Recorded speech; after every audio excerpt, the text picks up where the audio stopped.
आणि बॉलिवूडमधल्या कलाकारांच्या घरी देखील विराजमान झालेल्या 1.5 दिवसाच्या बाप्पांचं आज मोठ्या थाटामाटात आणि उत्साहामध्ये किंबहुना थोड्याशा भावुक वातावरणामध्ये मात्र वाजत गाजत विसर्जन करण्यात आलं। यावेळी सर्वच कलाकारांनी पारंपरिक ढोल ताशांच्या गजरात बाप्पाला निरोप देण्यात आला।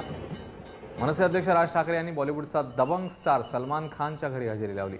यावेळी सलीम खान यांनी राज ठाकरेंचं स्वागत केलं, तर दुसरीकडे अभिनेत्री शिल्पा शेट्टीच्या घरी बसलेल्या बाप्पाचंही विसर्जन करण्यात आलंय। यावेळी ताशाच्या तालावर शिल्पा शेट्टीने ठेका धरला, तर तिकडे सोनाली बेंद्रेच्या घरी विराजमान झालेल्या गणपती बाप्पाचे देखील मोठ्या भक्तिभावाने विसर्जन केलं।